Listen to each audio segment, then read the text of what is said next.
నైమిషారణ్యమును కూడిన వారై సూతమును చూసి ఈ విధంగా అడిగింది. ఏ వ్రతము చేసినా ఏ తపస్సు చేసినా కోరిన మనం సిద్ధించునో అట్టుదారి తెలవని మహామునుడు సూతుల వారు కోరగా అప్పుడు ఆ సూతముని, ఓ ముల్లారా, పూర్వము ఒకప్పుడు నారద మహాముని సకల లోకం తిరుగుచూ మార్గదేశము భూలోకానికి వచ్చి అక్కడ మానవ పడుతున్న కష్టం చూసి వీరికి ఆ కష్టం ఎలా తొలగును అని ఆలోచిస్తూ విష్ణులోకములకు వెళ్ళండి. అక్కడ చతుర్భుజుడైనటువంటి మహావిష్ణువు తెల్లని శరీర ఛాయ, శంఖము, చక్రము, గద, పద్మము మొదల అలంకారం గల ఆ శ్రీహరిని చూసి ఆ నాథుడు ఈ విధంగా ప్రార్థించారు.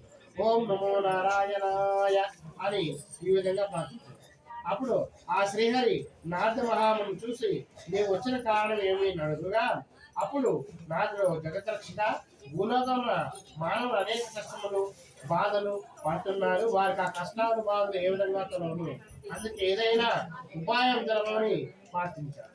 అప్పుడు ఆ శ్రీహరి నారద మహామునితో నీవు లౌకికాత్మ చక్కర విషయం అడిగివి, అందుకు వ్రతం కలిసాలి శ్రీ సత్యనారాయణ వ్రతము.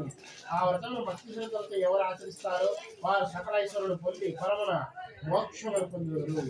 అది విని నాటుడు, ఓ దామోదర, ఆ వ్రతము ఏ విధంగా ఆచరించడం వల్ల ఏమి ఫలితం వచ్చును, ఆ వ్రతం ఏ విధంగా ఆచరించాలి, ఇదివరకు నివారణ చేసేటువంటి సకల ఐశ్వర్యములు, సంతానము, పర్వతం నుండి కానీ, మాఘమాసం నుండి కానీ, కార్తీక మాసం నుండి కానీ, లేదా ఏదైనా ఒక శుభదినం నాడు కానీ, ఏకాదశి నాడు కానీ, పౌరం నాడు కానీ, రవిశంకరం నాడు కానీ ఆచరిస్తే కష్టాలు, దరిద్రం, వివాదాలు ఇటువంటి కలిగినప్పుడు ఈ వ్రతం ఆచరించినచో తప్పక జయం కలుగును.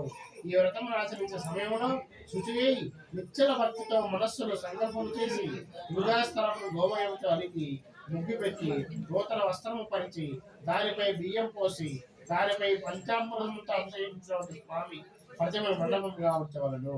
ముందుగా విఘ్నేశ్వరుని పూజించి లక్ష్మీదేవిని, విష్ణుమూర్తిని, పరమేశ్వరుని, పార్వతిని, సూర్యుడు మొదలగు నవగ్రహాలను, ఇంద్రాది అశ్విపాలకులను, అధిదేవత మృత్యుదేవతలను పూజించవలను.